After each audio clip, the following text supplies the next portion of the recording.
آج نوجوان بے حیائی کو فیشن سمجھتا ہے. آج ہماری بہنیں ناچنے کو ٹرینڈ سمجھتی ہے. ایک آدمی سود کھانے کو بینک سے ملنے والا فائدہ سمجھتا ہے. ایک آدمی برائی، بے حیائی، بدکاری میں مبتلا ہے. وہ اسے کہتا ہے کہ یہ ہمارا کلچر ہے، یہ ہمارے کہہ لیجئے کہ زمانے سے قدم ملا کر کے چلنا ہے. اللہ کی قسم اس امت پر سب سے بڑا کہہ لیجئے کہ سب سے بڑی نحوست اور سب سے بڑی منحوسیت جو چھائی ہے وہ یہ ہے کہ آج امت کی اکثریت گناہ کو گناہ نہیں سمجھتی. گناہ کو گناہ نہیں سمجھتی.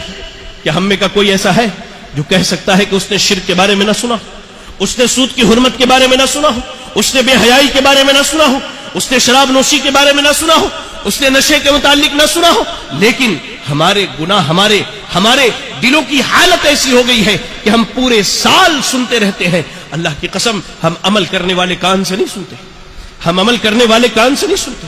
عمل کرنے والے کان سے سنتے تو آج رمضان کی تراویح میں جو مسلمانوں کی نماز کی تعداد ہوتی ہے ایک نفل نماز میں، روزانہ فرض نماز میں ویسی مسلمانوں کی تعداد ہوتی ہے، ویسی تعداد ہے. ہم عمل کرنے والے کان سے نہیں سنتے. ہم کس کان سے سنتے ہیں؟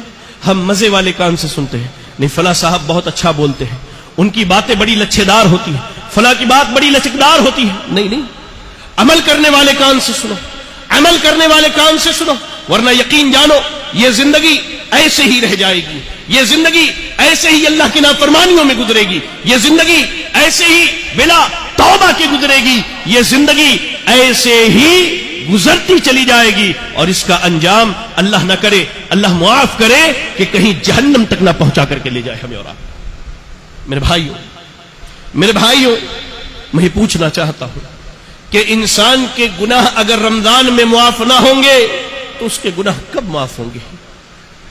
انسان کی خطائیں اگر رمضان میں معاف نہ ہوں گی تو کب معاف ہوں گے؟ اللہ نے جو اتنا عظیم مہینہ، اتنی عظیم رحمت کا نزول کیا ہمارے اوپر، اگر ہم اس سے فائدہ اٹھا کر اپنے گناہوں کو معاف نہ کروا پائے تو میں پوچھنا چاہتا ہوں کہ ہمارے گناہ کب معاف ہوں گے؟ یا اللہ، اللہ نے یہ موسم، اللہ نے یہ موقع، اللہ نے یہ فرصت ہم اہل ایمان کو دیا ہے، ہم نوجوانوں کو اللہ نے دیا ہے. اللہ کی قسم تاکہ ہم اللہ کی طرف پلٹ کر کے آئیں، ہم اللہ کی طرف لوٹ کر کے آئیں. میرے بھائی اس سے بہترین موقع میں نہیں سمجھتا کہ آپ کو اور ہماری زندگی میں دوبارہ کبھی ملنے والا ہے. اللہ یہ موقع، اس کے بارے میں مسند امام احمد کی ایک حدیث ملتی ہے جس میں ابو طلحہ رضی اللہ تعالی عنہ کے خواب کا تذکرہ ملتا ہے. کہتے ہیں کہ دو آدمی اللہ کے نبی صلی اللہ علیہ وسلم کے پاس آئے اور دونوں نے ایک ساتھ اسلام قبول کیا. ذرا غور سے سننا میرے بھائی، ذرا اس موقع کی غنیمت کو تو دیکھو.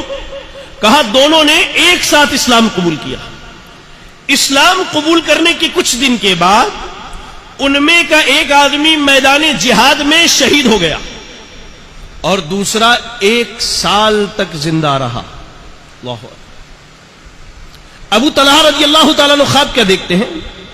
خواب دیکھا کہ جو میدان جنگ میں شہید ہوا ہے وہ بعد میں جنت جاتا ہے اور جو 1 سال کے بعد بستر پر مرا ہے وہ شہید سے پہلے جنت میں جاتا ہے. خواب نے بے چین کر دیا، پریشان ہوئے، بھاگے بھاگے صبح اللہ کے نبی صلی اللہ علیہ وسلم کے پاس آئے. کہا یا رسول اللہ، میں نے ایک عجیب و غریب خواب دیکھا ہے. کہا کیا خواب دیکھا ہے ابو طلحہ؟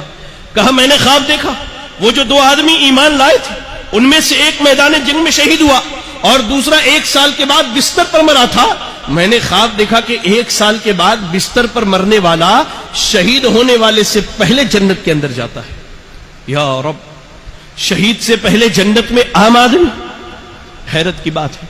اللہ کے نبی صلی اللہ علیہ وسلم نے کہا کہ ابو طلحہ ذرا یہ بتاؤ جو بعد میں زندہ رہا کیا اس نے رمضان کا مہینہ نہیں پایا؟ یا اللہ، اتنی بڑی اللہ کی نعمت، اتنی بڑی نعمت کیا آج ہمارے نوجوان چورستوں پر، بیٹھکوں پر، چائے کی دکانوں میں، گیم کھیلنے میں، بے حیائی میں، برائی میں، بدکاری میں، غیر ضروری کاموں میں اس وقت کو گزار دینے. کہا یہ بتاؤ جو 1 سال کے بعد مرا کیا اس نے رمضان کا مہینہ نہیں پایا؟ اس نے اللہ کے لیے نمازیں پڑھی، اللہ کے لیے روزہ رکھا، قیام کیا، لیلۃ القدر کو پایا، کہا اس کی برکت ہے، اس کے ساتھ رمضان کی برکت ہے کہ اللہ نے شہید سے پہلے اسے جنت کے اندر چکا دی۔ یا رب یا رب، ہمیں بھی یہ برکت اللہ نے دی، ہمیں بھی یہ موقع اللہ نے دیا ہے، ہمارے نوجوانوں، ہمارے بزرگوں کو، ہماری خواتین کو یہ موقع اللہ نے ہمیں بھی دیا۔ کہا